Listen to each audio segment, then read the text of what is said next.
no nosso site. Estamos aqui para adorar a Deus nesta manhã de terça-feira. Vamos iniciar o nosso culto a Deus com oração, como a gente faz todos os dias, né? Orando. Como é que nós vamos cultuar a Deus sem oração? Não tem jeito. A gente não tem capacidade para isso. A gente não tem sabedoria o suficiente para adorar a Deus, se não for através da oração, do clamor a Deus, da misericórdia e da compaixão do nosso Deus e Senhor. Recebe-nos, Senhor Todo-Poderoso, como adoradores do Senhor. Fala conosco. Fala. Nós queremos aprender, nós queremos crescer na graça e queremos crescer também no conhecimento do Senhor. Perdoa-nos, Senhor, de todas as nossas fraquezas, de todos os nossos defeitos. Perdoa os nossos pecados. Nós somos pecadores. E isso nos incomoda, mas a gente não deixa de pecar.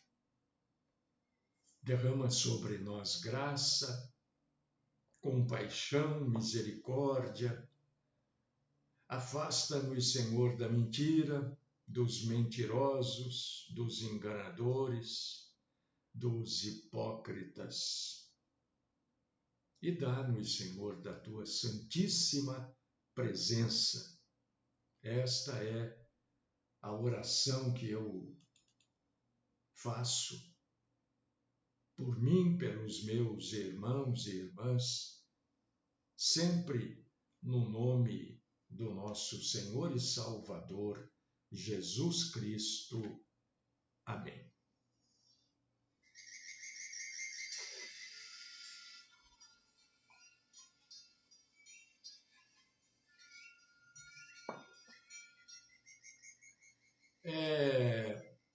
Eu estou com um pouquinho de dificuldade para falar, porque ontem eu fiz uma cirurgia aqui no fundo, né, e está bem dolorido, e eu estou com um pouco de dificuldade para falar.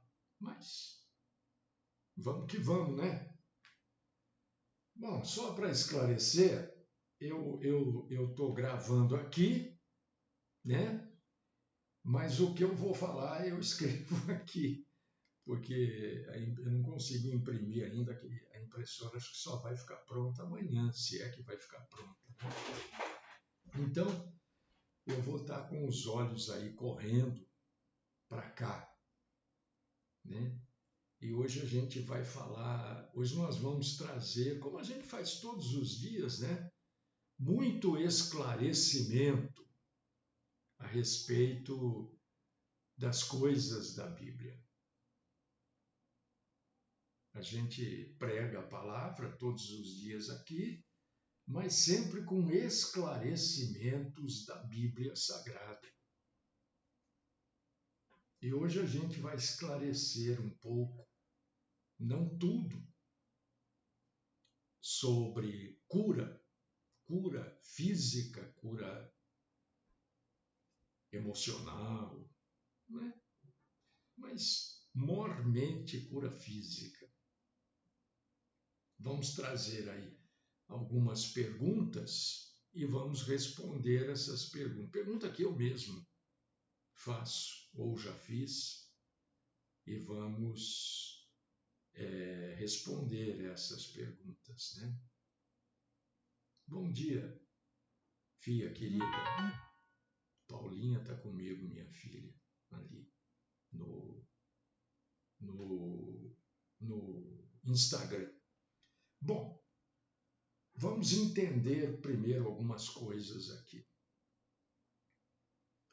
quando no Novo Testamento você lê lá cura, isso é importante você saber, né? Aliás, tudo é importante. Quando você lê cura, não está escrito cura no Novo Testamento. Você sabe que a maioria do Novo Testamento foi escrito no grego.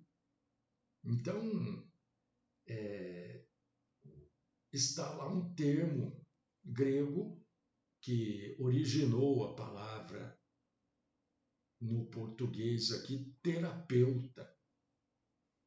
O termo é terapeu no grego. Por exemplo, João capítulo 5, versículo 10. Não é cura, é terapeu, né?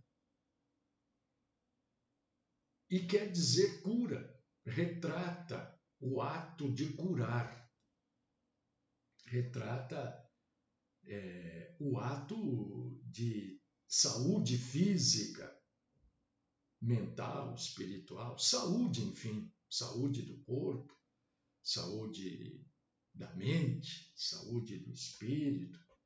E a Bíblia mostra inúmeros casos, eu não sei exatamente quantos casos de curas, né, a Bíblia traz. Curas promovidas por homens, com a intervenção de homens, né? Não são promovidas por homens. Sempre quem cura é Deus. Não, peraí, vamos botar uma vírgula e deixar uma reticências que eu vou falar sobre isso também. E quem a gente vai ler na Bíblia que estava sempre na ação da cura eram os profetas, os mensageiros de Deus, os apóstolos. A gente vai ver no Velho Testamento só um exemplo.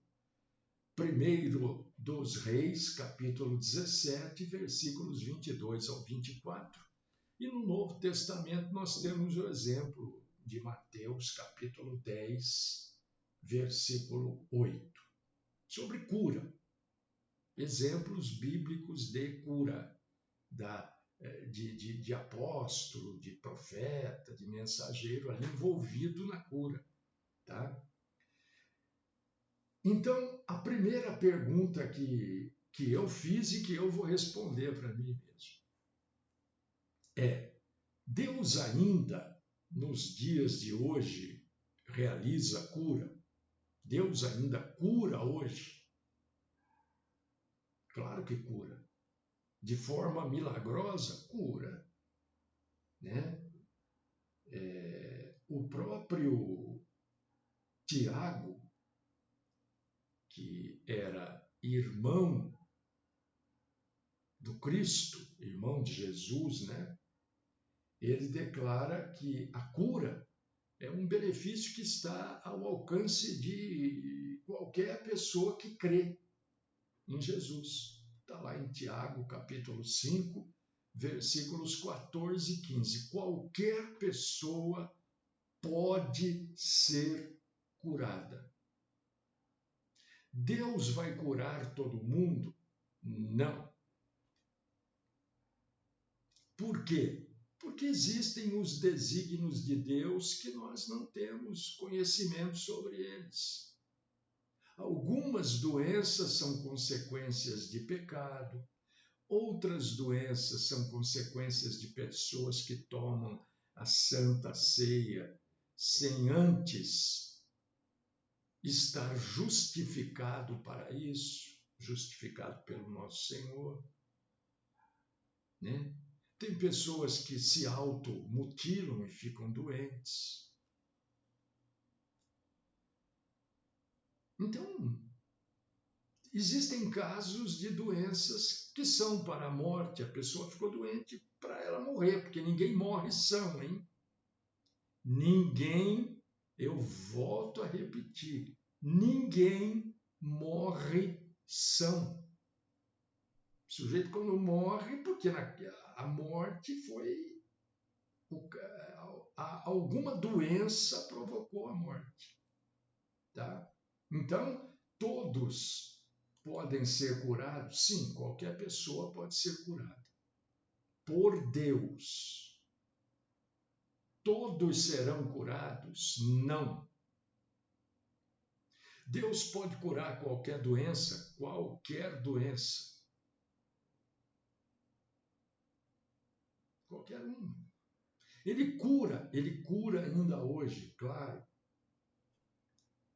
Segunda pergunta. Toda cura que acontece, hoje acontece ainda muita cura acontece, né? É que nós vivemos num mundo tão mentiroso, de tanta falsidade, de tanta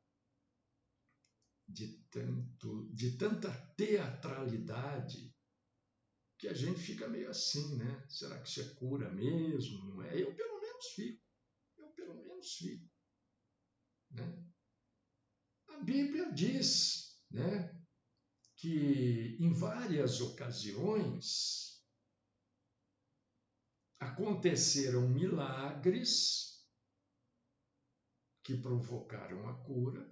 A cura aconteceu através de milagres, mas a Bíblia também nos alerta que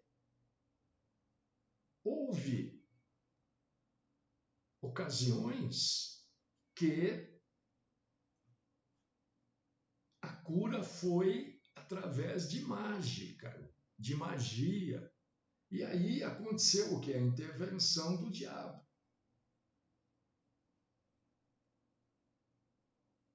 Quando a cura não é divina, ela é diabólica.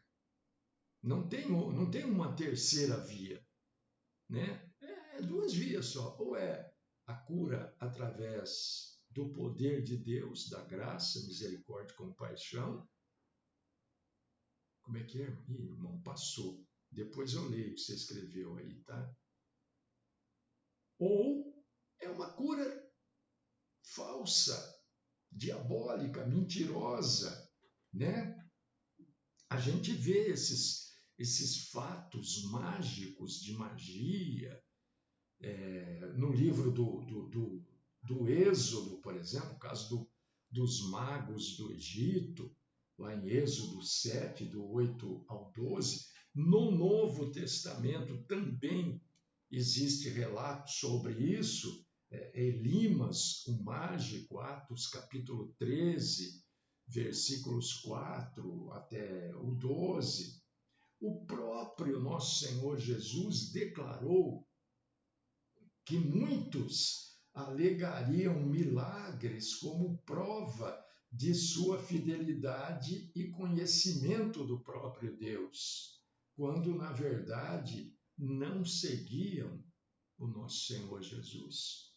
Se você lê Mateus capítulo 7, versículos 21 ao 23, você vai ler sobre isso. Lá na frente, já não tão na frente, né? Porque o Apocalipse está às portas, né? Assim eu creio. O livro do Apocalipse, capítulo 19, versículo 20 e 21, alerta sobre o falso profeta que vai se levantar nos últimos dias e poderá usar este meio de cura para enganar os incautos. A Bíblia usa esse termo incauto, né? Quem são os incautos? São aqueles que acreditam nas coisas que os homens falam e que não são coisas bíblicas. Hoje, um irmão me mandou um vídeo de um desses sujeitos aí dessa igreja que é dona da TV Record. Esse sujeito estava dizendo que ele foi expulsar um demônio e que ele usou o nome de Jesus e não foi suficiente para o demônio ir embora. Ele teve que se revoltar para o demônio ir embora. Tem gente que acredita nisso. Ora, se o demônio não for embora pelo nome do nosso Senhor Jesus Cristo, né? Eu acho, eu vejo que não existia demônio ali. Não existia demônio nenhum. Era um marataca, uma armadilha, entendeu? Uma coisa mentirosa. Então a gente precisa tomar muito cuidado com essas coisas. Extremo cuidado com isso. As curas milagrosas são prova da veracidade de uma doutrina. E, emendando neste assunto, né, do sujeito falar, porque eu fui expulsar o demônio e eu falei em nome de Jesus, o demônio não foi. Eu tive que me revoltar. Então ele é mais poderoso, a revolta dele é mais poderosa do que Jesus na cruz. E tem gente que acredita, né? E o apóstolo Paulo fala muito claramente sobre isso. Muito claramente. Ele afirma em uma das suas epístolas, numa das suas cartas, que é da segunda carta aos Coríntios, capítulo 11, versículos do 13 ao 15, ele afirma que o próprio Satanás pode se transfigurar em anjo de luz para enganar quem? Os incautos. Na verdade, vamos esclarecer quem são os incautos. Não queremos ser grosseiro com ninguém, mas os incautos são essas pessoas que se impressionam com aquele pastor, porque ele prega bem, se impressionam com aquele que tira o paletó e faz assim, todo mundo cai. São os meninos, as crianças na fé. Estes são os incautos. São aqueles que não leem Bíblia, não estudam, não meditam na Bíblia e ficam à mercê desses mentirosos que estão lá para enriquecer e enriquecem, né? Enriquecem mesmo. Então, esses são os incautos. E que essas falsas doutrinas, elas vão mesmo, principalmente nesses últimos dias, promover o quê? O engano e a mentira. É isso que elas fazem. Promovem engano e mentira. Não se esqueçam, toda boa mentira vem sempre junto com um pouquinho de verdade. Senão ninguém acredita. Então, para que se acredite na mentira, ela tem que ter um pouquinho de verdade. E é o que eles fazem. Eles pegam um pedacinho da Bíblia, distorcem e levam você a crer nas mentiras que eles pregam. Dá uma lidinha aí, 2 Coríntios, capítulo 11, versículos do 13 ao 15. Né? Agora, já me perguntaram muitas vezes, e eu lá atrás, né, no início da minha conversão, eu perguntei, né, para pessoas em quem eu seguia, acreditava, né? E a resposta que eu recebi talvez seja a resposta que você tenha aí, que você recebeu também. Quando alguém ora, reza, na verdade, para uma estátua e a cura acontece. Eu perguntei, sei lá quantos anos atrás, meu Deus, 30 anos, sei lá atrás, perguntei, né? Como é que é? Foi Deus que curou? Foi a estátua, o santo que curou? A resposta que eu recebi por várias vezes, e não me convencia, né, era a seguinte: é a misericórdia de Deus. Deus é tão tão misericordioso que ele não leva em consideração a ignorância dessas pessoas. Eu não engolia. Porque então Deus concorda com a ignorância da pessoa.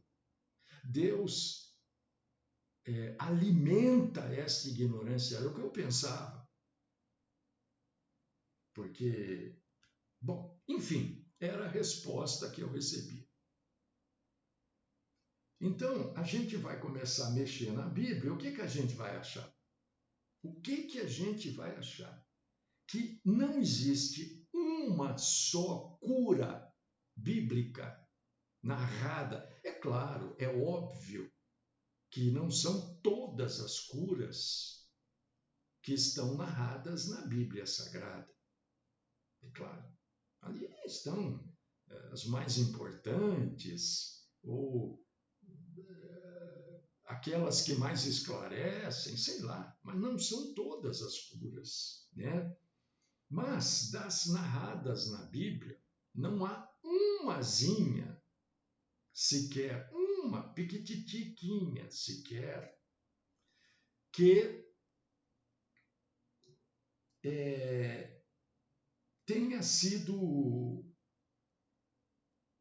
que Deus tenha promovido esta cura através de uma oração que alguém fez a uma imagem. Não existe nenhuma, não existe nenhuma cura bíblica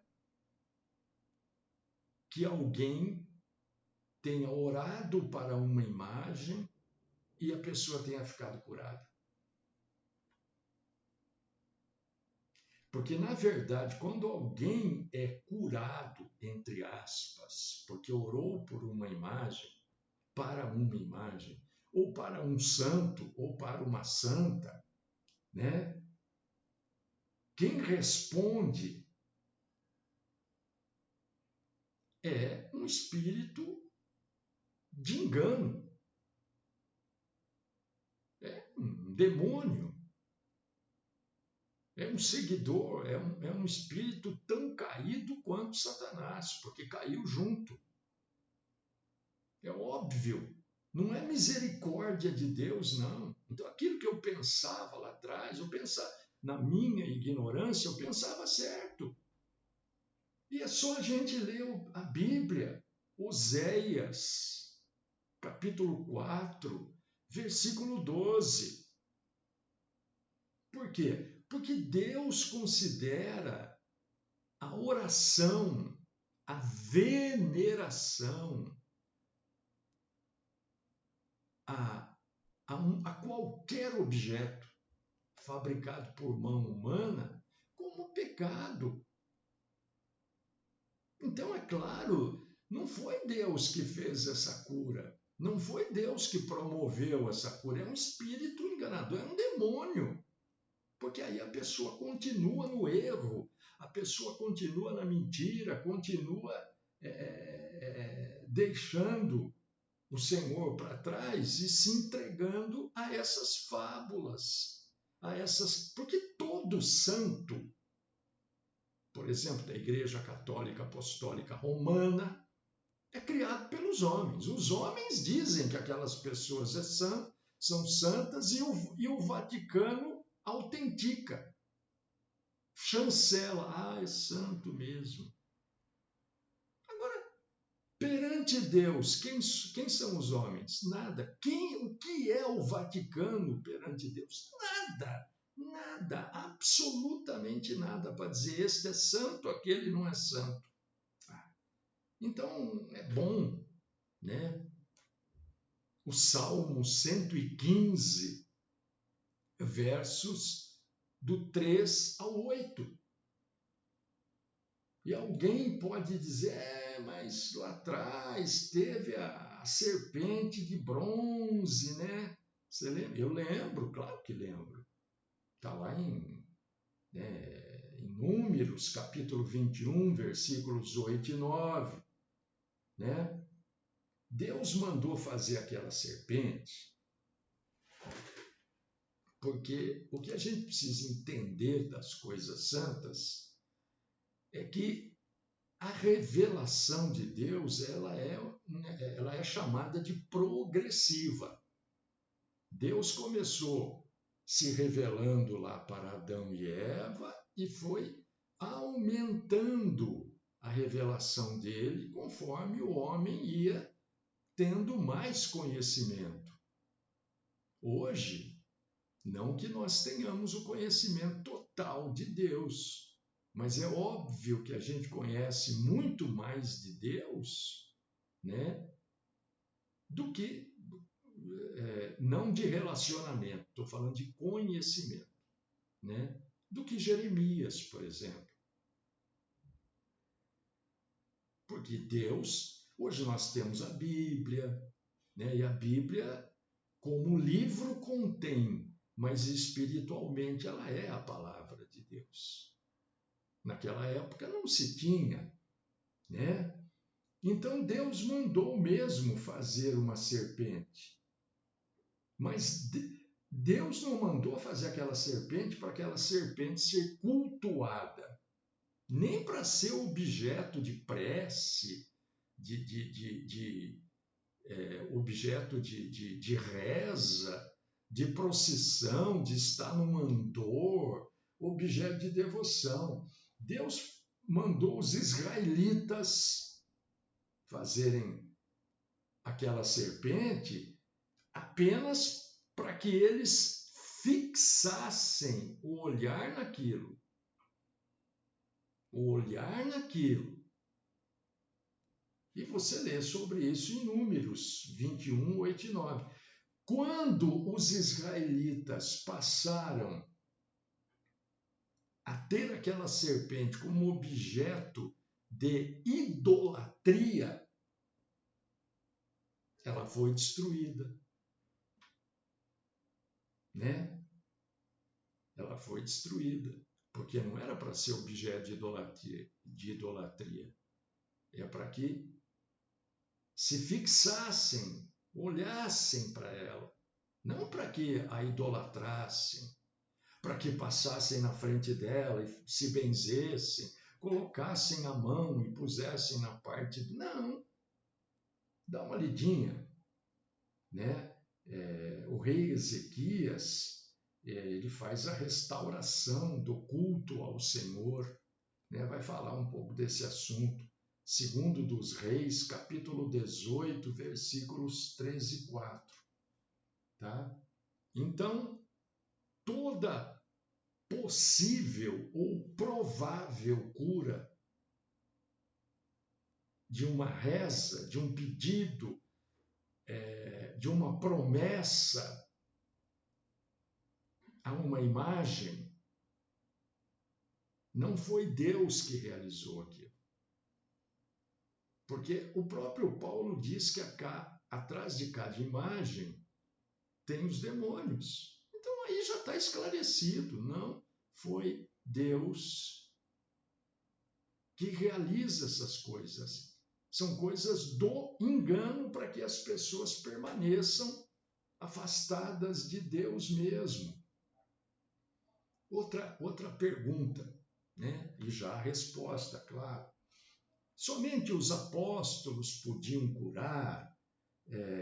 Hoje só o pastor pode orar e a pessoa ser curada? É claro que não, é óbvio que não. Qualquer pessoa pode orar e a pessoa ser curada, não pelo poder da oração, mas pela graça, misericórdia e compaixão de Deus, né? Qualquer pessoa salva pode curar alguém através da oração. 1 Coríntios, capítulo 12, versículos 4, 6 e 9 ao 10. Né? Então, isso aí é importante você... É claro que você pode pedir para alguém, me ajude em oração e tal, mas você pode orar e Deus ouve a tua oração tanto quanto Ele ouve a minha. Deus ouve a minha oração tanto quanto Ele ouve a sua, ou de qualquer pregador aí famoso, né? De repente, ouve a sua e não ouve a do pregador famoso, né? Quando acontece uma cura, isso é importantíssimo você ter na sua caminhada cristã, né? Outra coisa, vou falar isso de novo, não é para me engrandecer, nem para tocar trombeta em cima do trabalho que eu faço, não é nada disso. É só como esclarecimento. Você não vai ouvir isso, esse tipo de pregação, de proclamação da palavra, em igreja nenhuma. Por quê? Porque a maioria das igrejas denominacionais, elas querem você num cabresto. Sabe o que é cabresto, né? É aquilo que se põe na cabeça do cavalo, do animal, para poder controlar o animal. Elas querem, as igrejas denominacionais, não todas, é claro, mas a grande maioria quer o quê? Quer controlar você. Quer ter o domínio, o controle de você. Por causa disso que não vão falar isso que eu estou falando aqui, né? Toda cura milagrosa, toda cura de enfermidade é uma garantia bíblica, é uma garantia de que aquela pessoa que está orando é uma pessoa bíblica. Ou a cura foi uma garantia de que a pessoa curada é uma pessoa que segue a palavra de Deus e que aquele que orou também segue. Não, é claro que não. Como é que é, irmã? Deixa eu tentar ler aqui.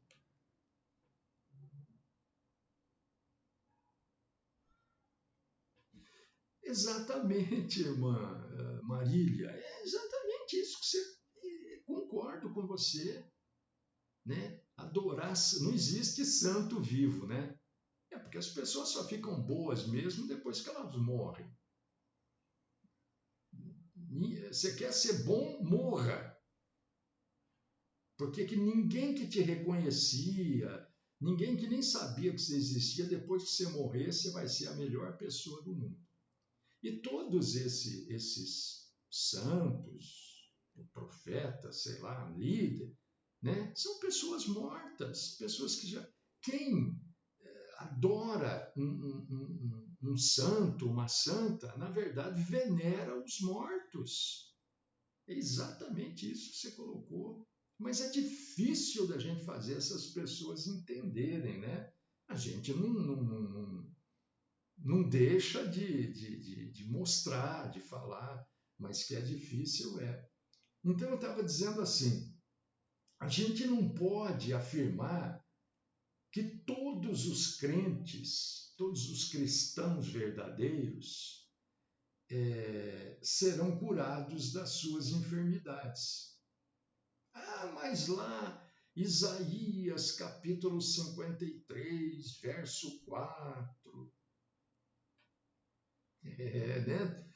Quanta gente usa essa passagem bíblica e usa mal, interpreta isso totalmente de maneira errônea, né? Ilude as pessoas.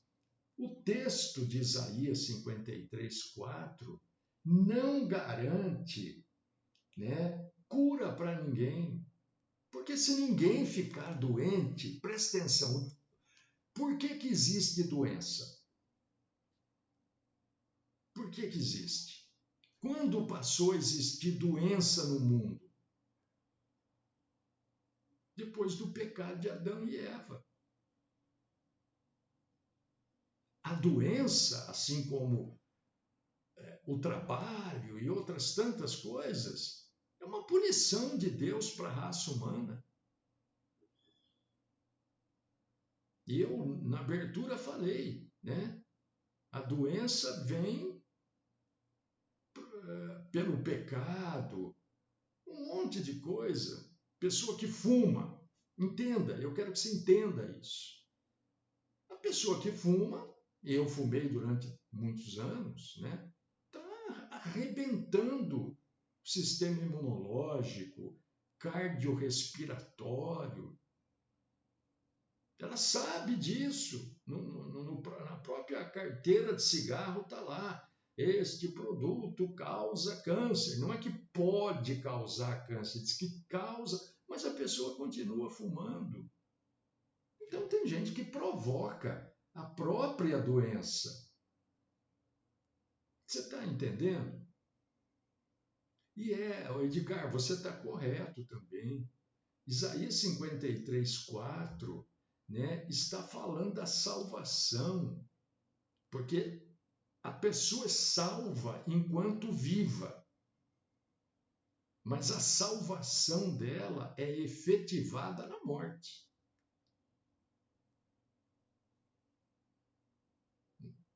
Não é? Você pode viver uma vida de martírio, uma vida terrível aqui, salvo. Agora, depois que você morrer, aí você tá junto com Cristo. A Bíblia diz que é só alegria. A salvação acontece em vida, mas a efetivação, a prática da salvação é depois da morte. Então o texto não garante, né, que todo mundo vai ser curado. O texto de Isaías 53:4 não é uma afirmação de que todos os crentes em Cristo terão garantias de cura como base o sacrifício do nosso Senhor Jesus Cristo na cruz. Né? Mesmo, mas eu tenho fé. Mas isso não quer dizer que você será curado. Quer dizer que você pode pedir a cura, você pode ser curado, mas também você pode conviver com a doença. Deus pode te dar graça para você conviver com a doença. A Bíblia também mostra um caso assim, que eu já vou falar dele para encerrar agora, né? E o caso do apóstolo Paulo, por exemplo. Eu, quando fazia programação no rádio, eu falava muito desse caso do apóstolo Paulo. E tinha um sujeito que entrava, um pastor que entrava depois de mim, ele falava assim, eu não quero saber de Paulo. Eu falava, ele está bravo porque ele quer falar que a denominação dele cura, e eu uso Paulo, né? Porque Paulo mostra que não há garantia de cura do corpo físico, né? Quem aqui é melhor do que foi Paulo? Depois de convertido, claro, nenhum de nós, né? E Paulo foi acometido de problemas nos olhos. Paulo tinha um problema nos olhos. Gálatas, capítulo 4, versículos 13 e 14. O Timóteo também não foi curado. Paulo até falou para ele, ó Timóteo, você toma um pouquinho de vinho aí para melhorar a condição aí estomacal. Está lá em 1 Timóteo, capítulo 5, versículo 23. Eu citava tudo isso, né? E o sujeito que vinha depois de mim ficava muito bravo, né? Trófimo, que era um companheiro de Paulo, foi deixado enfermo lá. Nem Paulo curou Trófimo, lá em Mileto. Leia aí 2 Timóteo, capítulo 4, versículo 20. Não há em Isaías 53 uma garantia de cura para ninguém. Quem garante cura está mentindo, porque ninguém pode garantir cura, né? E o próprio Paulo orou várias vezes a Deus para ser curado, para vencer aquilo que a Bíblia fala, chama de espinho na carne, que ninguém sabe, na verdade, o que é. Né? Muita gente acha que é isso, acha que é aquilo, mas o que era o espinho na carne? Ninguém sabe. E Paulo orou várias vezes, 3 na verdade, para ser curado. E aí um dia Deus fala, Jesus, né, que é Deus, óbvio, fala para Paulo, olha Paulo, você fica na sua aí, porque a minha graça te basta. A minha graça te basta. Você vai ficar com espinho na carne, problema nos olhos, você fica firme aí, porque a minha graça é suficiente para você. Por quê? Porque o poder se aperfeiçoa na fraqueza. 2 Coríntios, capítulo 12, versículos do 7 ao 10. Então, queridos irmãos e queridas irmãs, quem promete cura, noite da cura, mentiroso. Simples assim. Mas se chama as pessoas. Eu não estou chamando, a Bíblia está dizendo que essas pessoas são falsas, são hipócritas, estão mentindo para você. E quem mente, né, é mentiroso. Simples assim. Estou aqui à disposição do irmão, da irmã, para dúvidas, né, que podem ter ficado, mas o Espírito Santo é aquele que nos ensina e aprendemos muito melhor com ele.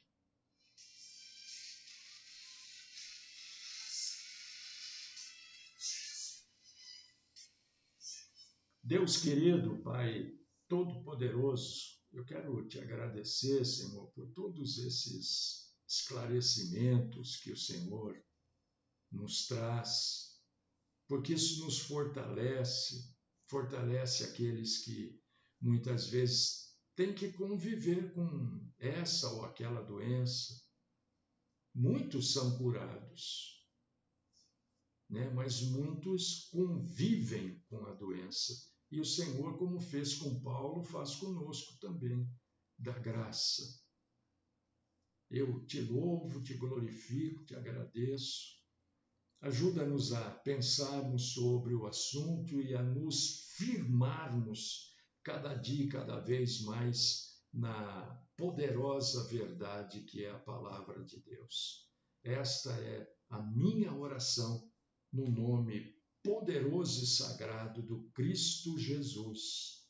Amém.